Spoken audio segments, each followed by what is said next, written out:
ভিডিওতে আসলে ভিডিওতে আসলে বোঝা যাওয়ার কথা না। এটা অসাধারণ ভিউ, মানে এটা বোঝা যায় না যে আমরা আসলে মানুষ, পৃথিবীটা আসলে যে কত বড় এই সম্পর্কে আসলে একটু ধারণা বইপত্র ঘেটে আর কি বোঝা যায়, কিন্তু আসলে পাহাড় না দেখলে এটা বোঝা যায় না। আপনি দেখেন এখান থেকে সব থেকে যে ছোট পাহাড়, সেখান থেকে যদি শুরু করা হয় তাহলে পাহাড়টা হচ্ছে এরকম, এটাই তো।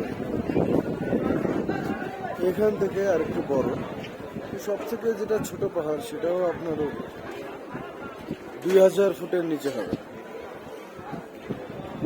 তারপরে আস্তে আস্তে আপনার 4000, 5000 এরকম করে করে 8000 ফুটই হবে। এরপরে কাঞ্চনজঙ্ঘা কত হাজার ফুট, আপনারা একটু নিজেরা একটু মানে ভাবার চেষ্টা করুন ওই ছোট পাহাড়ের তুলনায়, তাহলে বুঝতে পারবেন যে আসলে পৃথিবীটা কত বড় আর পাহাড় আসলে দেখা দরকার আছে কিনা।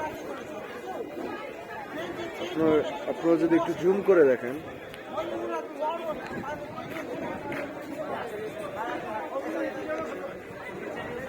জুম করে আমরা দেখি এটা, তাহলে হচ্ছে এখান থেকেও এত উপরে। আর সবচেয়ে ছোট যে পাহাড় যেটার কথা বলছিলাম সেটা হচ্ছে এখান থেকে শুরু করে আপনি যদি ওঠেন আস্তে আস্তে, এই ছোট পাহাড় থেকে আপনি যদি শুরু করে আস্তে আস্তে ওঠেন,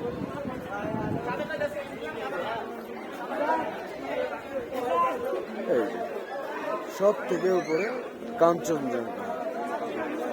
সবারই আসলে দেখা উচিত আর বোঝা উচিত আসলে পৃথিবীটা আসলে কত বড়। ধন্যবাদ সবাইকে, থ্যাংক ইউ।